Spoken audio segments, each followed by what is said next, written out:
So my name is Zaire. I'm a spoken word artist. I was born and raised in Montreal, Quebec. Any people from Montreal out here? Yeah, let's go. Squad in the house. So I've been in Calgary for about 5 years now, doing spoken word for about 2 years now.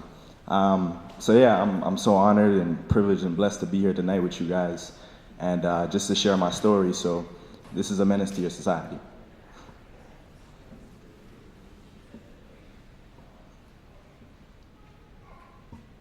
Look, now I've been living amongst the heavens, creatures of habit who inhabit rock bottom, where winter arrives as early as autumn. Most days are dark and vegetation is sparse, but don't get me wrong. Here the grass is green except it only grows in patches. And from a dirt-stained mattress, he stares up at flakes of chip paint.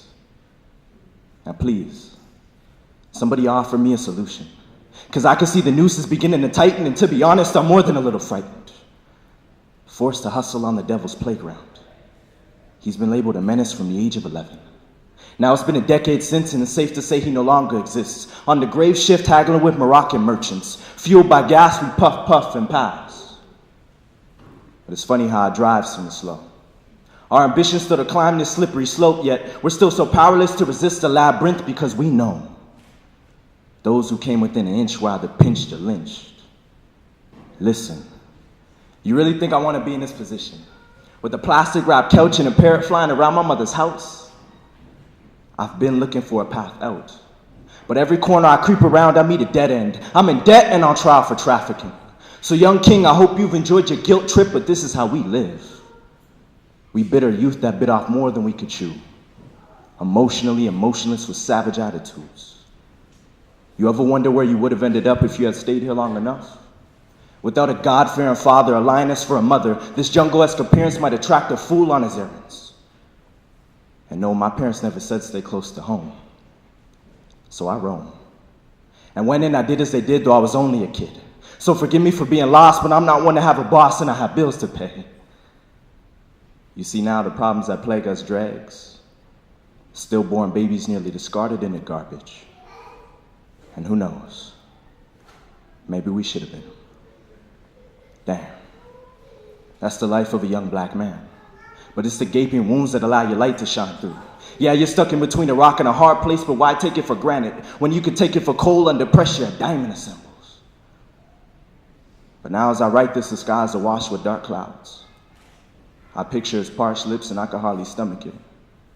Because even my offerings of solace, I know, in a few days' time, they'll be sold. I'm sorry. Thank you, guys.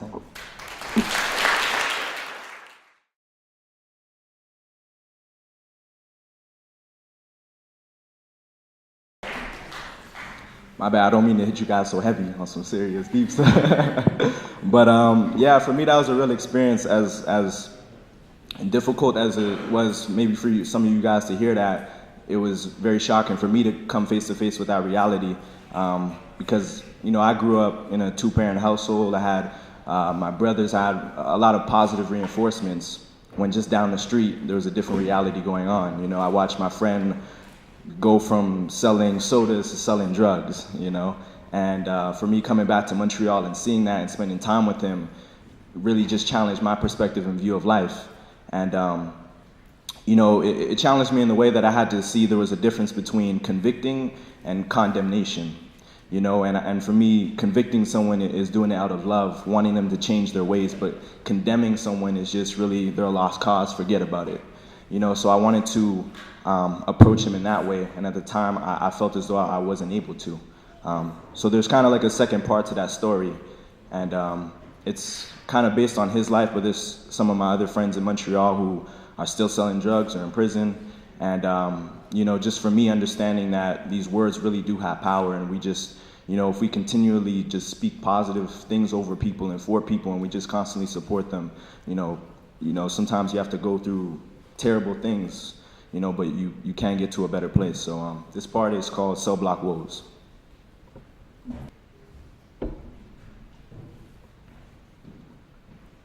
Peace, King, I appreciate your kite. Man, the words you write, they strike me like a lightning bolt. Such major keys, I feel like they let me out my cage a decade early. But surely by now you know How those G-men came in plain clothes, they slid and boxed me in right outside my mama's crib. Man, imagine this. Her baby boy, pride and joys, caught red-handed, branded a bandit, abandoned by a band of Bedouins, his brethrens. But you know how it is. If your hands aren't cuffed, it's more likely they're tied. Besides, B, I should have known something was up when I met the plug and I didn't dig his energy. So I guess this is what I get for not listening to my inner G. I forgot I got a God body. Oh. My apologies for his urban vernacular, but I heard like a shepherd that those you lead you should walk behind.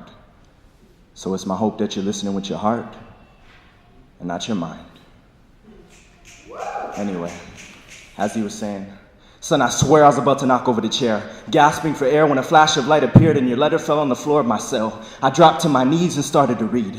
I'm not afraid anymore because this is me. Never mind, you and I, we've unified, comprised of three, my own trinity, traveling towards the unseen at God's speed, directed by an internal compass that's no longer obstructed. So can I tell you something? Brother, these words, they breathe life back into my brain, baby. Beaten at birth by the powers that be. Visions of mine being acted out on the silver screen. Scenes to be seen by soldiers like you and me. But I became lazy when I discovered it's harder to live free than it is to die in slavery. So instead, I settled for a quick buck, only to then look like a deer in the headlights. You know, rumor has it you get what you put in, and it's all the proof you need. Well, now I've out to harvest the hustle and exercise my mind muscles. Because in my more youthful era, I made the error of blaming these ruffled feathers. A false accusation because really I lack patience in my pursuit of becoming fly, which probably explains why I never achieved liftoff. You know, sometimes I wish I would have taken heed when the OGs told me repeatedly, don't rush young blood, it's a waste of time. But these mistakes were mine to make, and at least I'm still alive. That's more than I could say for the dead bodies they've shot and dumped into the melting pot. Because what it boils down to is a worldwide plot against anyone that wasn't made in a man's image that he still wants to claim as his own. And maybe our longing for a father figure makes us attract his attention, even when we're grown. I get it though. Freedom is never freely given, and hell may have its blessings, but I've been cursed to catch a glimpse of God's country. So peace, King. I appreciate your kite, man. The words you write, they strike me like a lightning bolt, such major keys that let me out my cage a decade early. Surely by now you know, I'm coming home. Thank you, guys.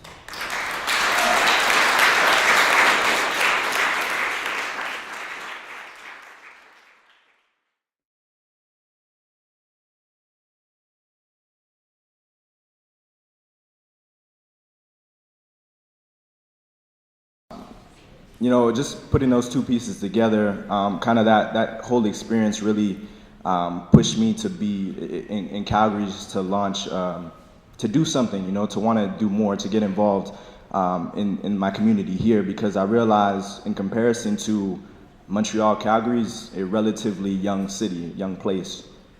But I'm beginning to see a lot of the seeds, you know, that have now sprouted in Montreal. You know, our youth getting involved in gangs and looking for answers, looking for something to connect to and be a part of. I'm beginning to see those seeds being sown here. So that's really pushed me, you know, as I'm in my spoken word, not to just exist on this platform, but to do more. So me and one of my good friends have gotten together and have decided to launch an initiative called Nation Builders.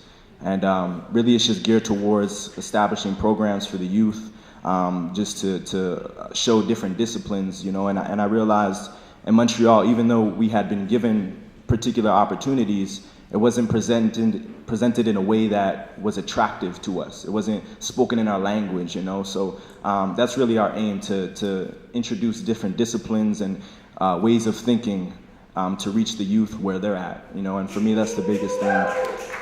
Thank you. Yeah, so just to reach people where they're at, you know, we have to meet, if we want to bring people to a higher place, we have to meet them where they're at. So definitely keep that in mind, and you can follow us on Instagram, Nation Builders with a Z. So we'll be having a fundraiser in June. Just put you guys on notice. So I'll do this last piece called Manhood. And it's really a piece that I finished during my residency with Uproot. And it really just challenged me. Yes, thank you guys for the opportunity. and the Manhood poem just came out on the hinge of me seeing a lot of different men in my life struggle with, you know, being men in our contemporary society. So I kind of just wanted to, as I, go from 21 to 22 and just more into my manhood, I wanted to kind of take a look at that and explore that. So this is manhood.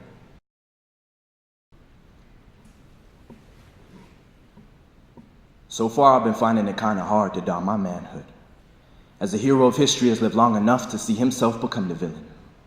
Now, maybe it's just a feeling, but I fear I'll be hung from a money tree, trying to please a bunch of ladies that no longer believe manhoods are made of marriage material. So can I tell you, my deepest concerns with all due respect? I've seen the daughters of Eve being baptized in lukewarm water, while the sons of Adam stand, stoic with stogies in hand, like becoming a ghetto yogi's a part of the plan, please. We guardians of the garden have forgotten how to lead, neglecting vision in favor of sight, see. I worry that eventually I'll too lose balance on this beam of sunlight and start to moonlight as an urban legend, alongside my brethren who woo women without thought of their own worth or work, which came first before her, remember? I know nowadays you're better off if you don't, but why not? The truth can't be undone. Though many are a man's plans, without fail, his purpose will prevail. For us to walk with eternity set in our hearts, bringing about goodness in the land of the living. Well, thus far the mail has been delivered, but customs came and returned him back to sender, so what's my option? Except to keep steadfast in the study of self and soon follow his route. After all, I'm merely a pilgrim passing through here for my spirit man's posture to improve, by becoming a professional laborer of love, because a provider alone isn't worthy of a throne. And even though I've been thrust into the catwalk of the world, I'm no model citizen. I sit in sin along with every other human. The only difference is I submit to the one that never starts before he's finished and put the end at the beginning. The Most High that knows I have a sweet tooth for eye candy. But aside from him, every other buzz is temporary. So for all the times I looked at a lady and merely thought she was pretty, I used his pen to make amends, saying amen and amen. The moment we allow our temptations of youth or toys to follow us into manhood, we put ourselves on the hit list of hell. Hear me.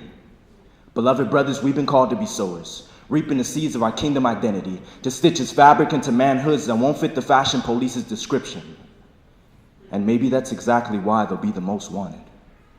Thank you guys so much. Enjoy your night.